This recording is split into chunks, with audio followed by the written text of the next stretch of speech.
This episode is brought to you by 1010. 1010 is an exclusive collection of 10 one-of-a-kind engagement rings designed by 10 of the most distinctive designers working today. Using only diamonds responsibly and sustainably sourced from Botswana, 10 design masters have each produced a set of 10 uniquely beautiful diamond rings, and they're available now exclusively at BlueNile.com. This exciting collection of truly unique, limited edition diamond engagement rings is available now only at BlueNile.com. This is Optimal Relationships Daily, episode 891, an excerpt from the book titled The Argument Hangover by Jocelyn and Aaron Freeman. Hello, everybody, and welcome to ORD. I am your host, Greg Audino, back again with you to read from some of the best relationship content around. Today, I'll be narrating from a book for you, a brand new book called The Argument Hangover.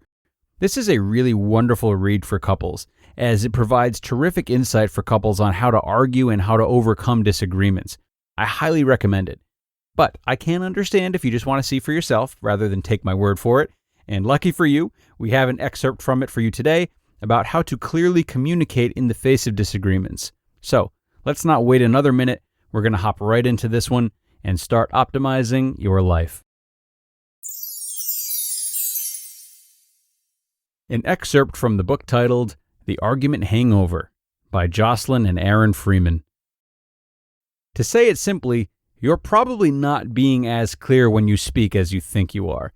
It can be so frustrating when you've said how you feel and what you need repeatedly, and your partner isn't getting it. You can feel like you're speaking different languages and even make remarks like, "I said it in plain English, I don't understand what isn't clear for you." Or, "I told you what I wanted last week, so you should know." In a way, you are speaking different languages, and that's why your partner doesn't understand you. In your mind, you know exactly what you mean, but you aren't being as effective in making your thoughts and feelings clearly known and transmitted to your partner. You can both hear the word romance or quality time, and you'll each imagine different things, a different meaning for the same word. You might simply say, "Please take out the trash." And for you, that means in the next 5 minutes. But for your partner, that means sometime in the next 24 hours. Two different meanings. So, while you might feel like you're both speaking English, you might as well be speaking Spanish, because every word has a different meaning for each of you. What's the bottom line here? Even if you think you're being clear, if you keep having to repeat yourself, you might need to look at how you are communicating, assuming your partner is also listening, of course. As an example, here are some common conversations we hear with couples we coach. Partner 1. I want our intimacy to improve. I don't think that we have that spark anymore. Partner 2. I don't know why you could feel that way. We went on a date and made love last night. What partner 1 means. Intimacy to me is having a meaningful conversation without distractions, making eye contact, talking about our emotions, asking each other great questions. Intimacy is an emotional connection to me. What partner 2 means.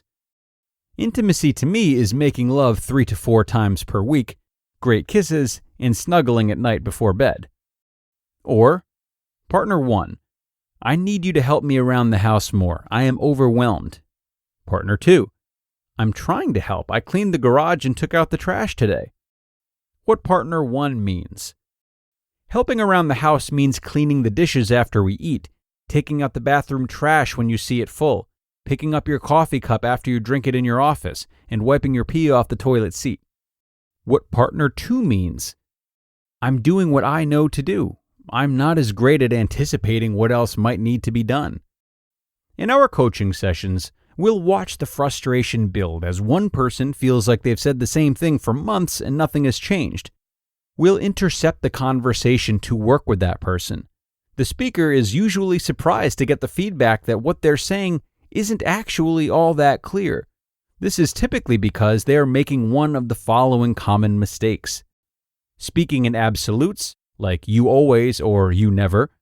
Being vague, like I want more quality time or I need more help. Externally pointing the finger or blaming instead of saying what you actually need, like, see, that husband still finds his wife attractive. Being passive-aggressive, like saying, No, I'll take care of it. It's not like I'm tired or anything. Being sarcastic, like, maybe you'll remember our anniversary this year. And making exaggerations/rude statements, like, you're always nagging me. The person we are working with is usually convinced that their partner should know exactly what they mean. This falls into the deadly idea of, they should just know, which plagues many relationships. No, your partner shouldn't just know. Your partner cannot read your mind, and they can only make assumptions based on their interpretations of the information they are given. What if we told you to make us some cookies, and that's all we said? With that little information, you can only assume based on your experience and what cookies mean to you. If you think of chocolate chip cookies, that's what you'd make. But you don't know that when we say cookies, since we are allergic to chocolate, gluten, and dairy, we actually mean to make gluten-free, vegan oatmeal raisin cookies. And we meant in the next hour, for a group of friends that are coming over. So, neither of us are going to be set up for success here, to say the least. You can hear this and think, duh, but those are the kind of gross assumptions you make about each other when you two aren't clear in your communication. Of course, assuming what type of cookie someone wants isn't life-altering, but it is when it's something really important to your partner. Over time, you can start to feel that your partner isn't meeting your needs, which for some means ending the relationship. But what if they aren't meeting your needs because they don't really know what you need? That's good news, because you two can now work on being clearer with what you say to each other. You want to become more detailed than you think is necessary. At first, it might seem like overkill, but it needs to be until you're more on the same page by being better communicators. This is how detailed you want to be. Vague communication? I'm not sure if you still find me attractive. Clear communication. I'm feeling a little self-conscious right now and could use some extra compliments in the morning, and maybe you could pat my butt as you walk by and caress my body as we make love. Vague communication. We need to be more aware of our financial spending. Clear communication. I'm feeling a bit stressed in this area, so let's work together each week to lower spending for the next 6 months. I'm committed to paying off all debt and feeling more freedom. Can we both agree to talk to each other about any purchases over $100, and we each get $200 of fun money per month? Let's break down some elements of being more clear in what you say to your partner. Number 1, give them more context. This can be how you're feeling, background details, or why it's important to you. Without this, they may not realize where you're coming from. Number 2, say what your positive commitment is. Behind every statement is some kind of commitment. Are you committed to being more connected, having more freedom, or more love? This sets a positive tone for the details you'll provide. Number 3, give specific details. This can include the specific time frame, what it looks like for you, and what the words really mean to you. Don't just say more quality time.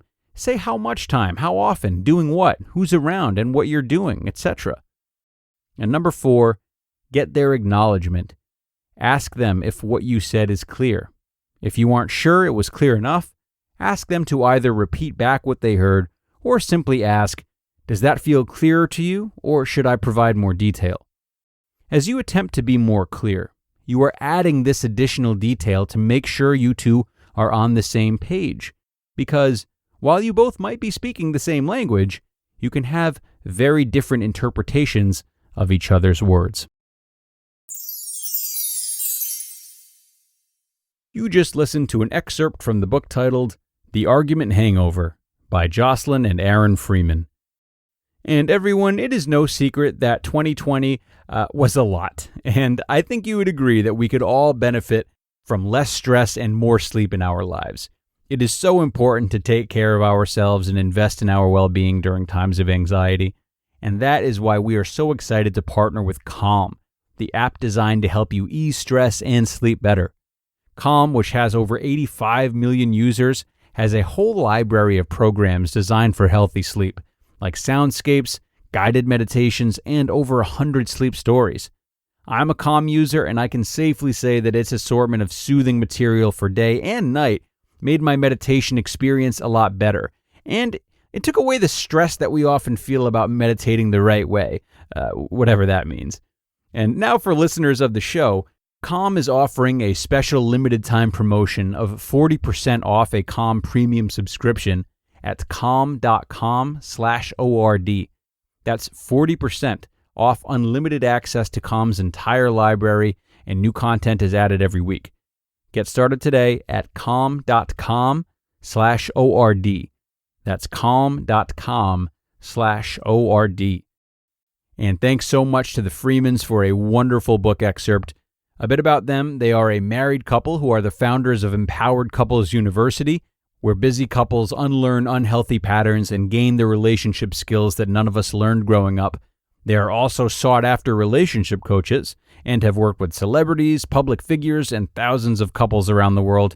They've even shared the stage with Tony Robbins, and they've been guest instructors at universities like UCLA and were nominated as Arizona's 40 Under 40 influencers. And needless to say, they do produce great work, a really clear and concise guide to communicating for couples today. And this is something to take seriously for couples at all stages. Certainly over time, we do get to know one another better and have a better sense of the subtext lying under our partner's words. But particularly in times of conflict, it's easy to lose track of this and return to the guide that they've laid out for us in this excerpt. And for newer couples, this is a wonderful foundation to start with. It may not always feel so casual, and the desire for many young people entering relationships is to find someone they can just totally relax and be themselves with. But the process of getting to know one another is a long one, so the more clarity we can provide our partners with, the more that process accelerates, and the more we can show our partners that we're willing to put in an effort to make sure they're heard, which of course would help any couple on its road to success. And with that, we are going to wrap up for today. Thank you so much for listening, everyone, and supporting the Freemans as they continue their journey to helping couples around the world with a new book. Again, it is called The Argument Hangover and has officially hit the shelves just this February. We'll be back here tomorrow on ORD, as always, with more great relationship content. So be sure to stop in for that, and I will talk to you all then, where your optimal life awaits.